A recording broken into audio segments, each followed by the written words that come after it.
बहु दिन धरी क्षमतारे थाई लोकंक पई किछि करि नाहंती तांको कुंभीर कांदणा जमा शुणंतु पचारंतु सेमानंकु दीर्घ 24 वर्ष रे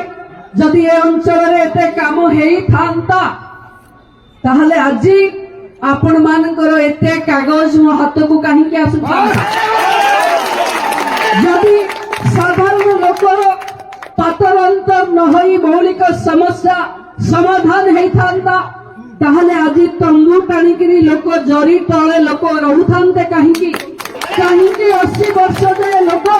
भत्ता मन निमापड़ा निर्वाचन मंडली रे अछंती कहीं आजी भी अपहिज लोकटे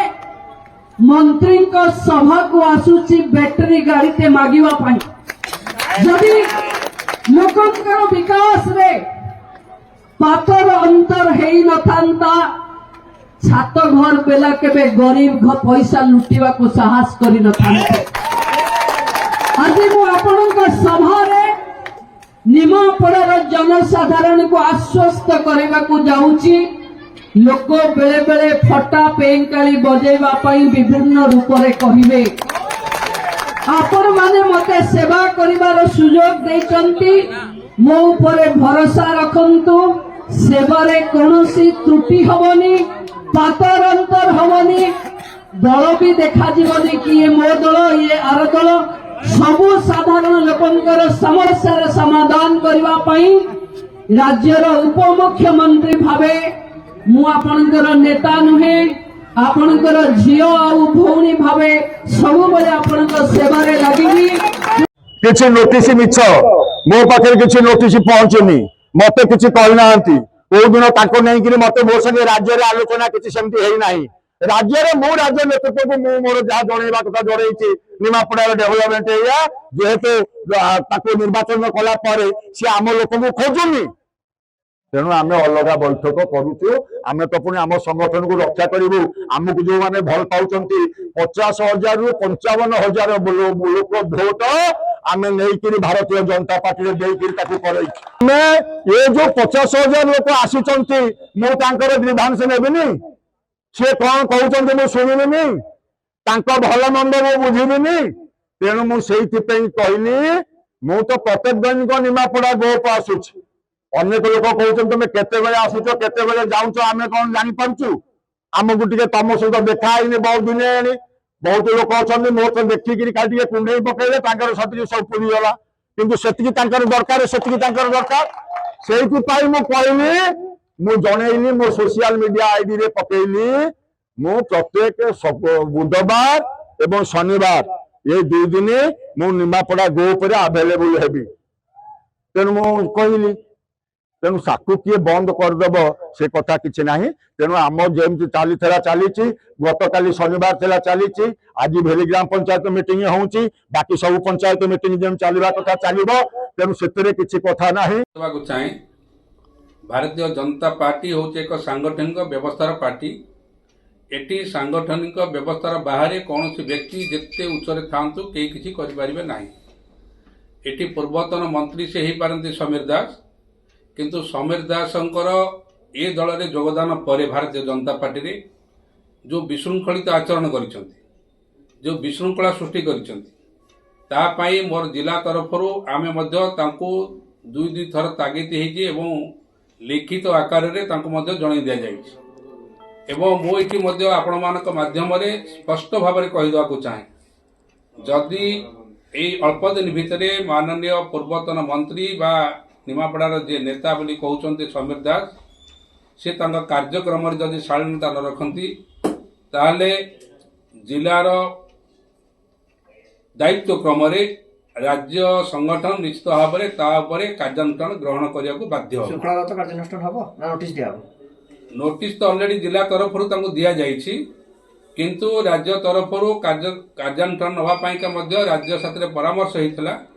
से तार जाई प्रतिश्रुति देते जे ना कौन कार्यक्रम विशृंखलित भाव में आउ करेंगे ना से जनईले किंतु आम नॉलेज को आसी आम देखुचु जे बारंबार सी आमर विशृंखलित कार्यक्रम करुँच ତେଣୁ ୟାରି ଭିତରେ ଯଦି ଶାଳୀନତା ଦୃଷ୍ଟିରେ ସେ କାର୍ଯ୍ୟକ୍ରମ ନ କରନ୍ତି ଆମେ ନିଶ୍ଚିତ ଭାବରେ କାର୍ଯ୍ୟାନୁଷ୍ଠାନ ଗ୍ରହଣ କରିବାକୁ ବାଧ୍ୟ ହବୁ। ସେ ଲୋକଙ୍କ ଗ୍ରିଭାନ୍ସ ଶୁଣିପାରିବେ କିନ୍ତୁ ତାକୁ ସୋସିଆଲ ମିଡ଼ିଆ ପକେଇବା ନିଜେ ଶୁଣନ୍ତୁ, ଜଣେ ବ୍ୟକ୍ତି ଲୋକମାନଙ୍କର ଭାରତୀୟ ଜନତା ପାର୍ଟିର ପ୍ରତ୍ୟେକ ଲୋକର ଗ୍ରିଭାନ୍ସ ଶୁଣିବେ, କିନ୍ତୁ ବିଧି ବ୍ୟବସ୍ଥାରେ ଗ୍ରିଭାନ୍ସ କରିବାର ତାଙ୍କର ଅଧିକାର ନାହିଁ ଜମା। ସେଠି ଜଣେ ମଣ୍ଡଳର ଆମର ହେଉଛି ଜଣେ ମଣ୍ଡଳର ସଭାପତି ତା ଗ୍ରିଭାନ୍ସ ନେବ, ମଣ୍ଡଳର ସଭାପତି ପରେ ଜିଲ୍ଲାର ସଭାପତି ଗ୍ରିଭାନ୍ସ ନେବେ, କି ସାଂଗଠନିକ ବ୍ୟବସ୍ଥାରେ ଗୋଟେ ଲୋକ ତାର ଗ୍ରିଭାନ୍ସ ନେବ। ତେଣୁ ସାଂଗଠନିକ ବ୍ୟବସ୍ଥା ଭିତରେ ନଥିବା ଲୋକଟିଏ ଗ୍ରିଭାନ୍ସ ନେବା ପାଇଁ ଅଧିକାର ଦେଲା କି? ସେ ଗ୍ରିଭାନ୍ସ ନେବାର କୌଣସି ଦାୟିତ୍ୱ ନାହିଁ। ସିଏ କେବଳ ଛଳନାପୂର୍ଣ୍ଣ କାର୍ଯ୍ୟକ୍ରମ କରୁଛନ୍ତି। ସେ ବ୍ୟତିବ୍ୟସ୍ତ ହେଉଛନ୍ତି, କାରଣ ସେ ଜାଣିଛନ୍ତି ଯେ ସରକାରରେ ଥିଲାବେଳେ ବିଳାସ ବେସନ ଯୋଉଠି ନହେଲା ସେ ପାଗଳା ବି କରନ୍ତି। କିନ୍ତୁ ଭାରତୀୟ ଜନତା ପାର୍ଟିର ଯେଉଁମାନେ ସେଠି ତ ଅଛନ୍ତି, ପ୍ରଭାତୀ ପରିଡ଼ା ସେଠି ତ ଜଣେ ଉପମୁଖ୍ୟମନ୍ତ୍ରୀ ଅଛନ୍ତି, ତାଙ୍କର ନେତୃତ୍ୱରେ ସଂଗଠନ ସେଠି ଦୃଢ଼ ଭାବରେ ଚାଲିଛି। ନିମାପଡ଼ାରେ ବିକାଶ କାର୍ଯ୍ୟ ଚାଲି ରହିଛି। ଶୁଣନ୍ତୁ, ନିମାପଡ଼ାରେ ସେ ଦୀର୍ଘଦିନ ଧରି ମନ୍ତ୍ରୀ ଥିଲେ, କ'ଣ କାର୍ଯ୍ୟ ହେଇଥିଲା? କିନ୍ତୁ ଏଇ 1.5 ବର୍ଷ ଭିତରେ ନିମାପଡ଼ାରେ ଯେତିକି କାର୍ଯ୍ୟ ହେଇଛି ସେ ଖାତା ଧରି ତାର ହିସାବ କରନ୍ତୁ, ତାକୁ ଦେଖନ୍ତୁ କ'ଣ କ'ଣ କାର୍ଯ୍ୟକ୍ରମ ହେଇଛି ସେଠି। ଆଉ ଯଦି ତାର ହିସାବ ସେ କରିପାରୁନାହାନ୍ତି, ପାଗଳାମୀ ଭଳିଆ କହୁଛନ୍ତି ଯେ ମୁଁ ଗ୍ରିଭାନ୍ସ କରିବି, ଗ୍ରିଭାନ୍ସ କରିବାକୁ ତମକୁ ଦାୟିତ୍ୱ ଦେଇଛି କିଏ? ଆଉ ବାକି ତମେ ଗ୍ରିଭାନ୍ସ କଲା ପରେ ତୁମେ କାହାକୁ କହିବ ଯାଇକିରି? ସରକାରଙ୍କର ପୁରା ମୁଖ୍ୟ ଲୋକ ଯିଏ ସେଠି ଅଛନ୍ତି, ନେତା ଅଛନ୍ତି, ନେତ୍ରୀ ଅଛନ୍ତି ସେଠି, ତେଣୁ ସେ ତ ପରାମର୍ଶ କରୁଛନ୍ତି। ଆଉ ସେଠି ଗ୍ରିଭାନ୍ସ କରିବା କଥାଟା ଯୋଉ ଉଠିଲା ତାଙ୍କ ମୁଣ୍ଡରେ ପଡ଼ିଲା, କିନ୍ତୁ ମୁଁ ଗୋଟେ ଧନ୍ୟବାଦ ତାଙ୍କୁ ଦେବି ଯେ ଗ୍ରିଭାନ୍ସ କଥାଟା ତାଙ୍କ ମୁଣ୍ଡରେ ପଶିଛି। ଆଉ ଆଜି ପର୍ଯ୍ୟନ୍ତ ସେ ତ ଦୀର୍ଘଦିନ ଧରିକିରି ମନ୍ତ୍ରୀ ଥିଲେ, କାହିଁକି ଗୋଟେ ଦିନ ତ ଗ୍ରିଭାନ୍ସ କରିବାରେ ଆମେ ଦେଖିନଥିଲୁ। ତେଣୁ ଏ ସରକାରରେ ବା ଏ ଦଳ ଭାରତୀୟ ଜନତା ପାର୍ଟିର ଗ୍ରିଭାନ୍ସ ପ୍ରତ୍ୟେକ ଜିଲ୍ଲାର ବା ପ୍ରତ୍ୟେକ ମଣ୍ଡଳରେ ମଣ୍ଡଳ ସଭାପତିମାନେ ଗ୍ରିଭାନ୍ସ କରୁଛନ୍ତି, ରାଜ୍ୟ ସଭାପତି ଗ୍ରିଭାନ୍ସ କରୁଛନ୍ତି, ରାଜ୍ୟର ସଂଗଠନ ଦାୟିତ୍ୱରେ ଥିବା ଲୋକମାନେ ଗ୍ରିଭାନ୍ସ କରୁଛନ୍ତି, ଏବଂ ସର୍ବୋପରି ମନ୍ତ୍ରୀମାନେ ମଧ୍ୟ ବିଭିନ୍ନ ଦିନରେ ବିଭିନ୍ନ ସ୍ଥାନରେ ବି ଗ୍ରିଭାନ୍ସ କରୁଛନ୍ତି। ଲୋକମାନଙ୍କର ସମସ୍ୟା ଶୁଣୁଛନ୍ତି ଏବଂ ସମସ୍ୟାର ସମାଧାନ କରିବାରେ ସେମାନେ ମଧ୍ୟ ପ୍ରୟାସ କରୁଛନ୍ତି। ଆମର ତ ରାଜ୍ୟ ସଭାପତି କହିଥିଲେ, ଅନ୍ତତଃ ଆପଣ ଲୋକମାନଙ୍କର ସମସ୍ୟା ଯଦି ଠିକ୍ ଭାବରେ ଶୁଣିପାରିଲେ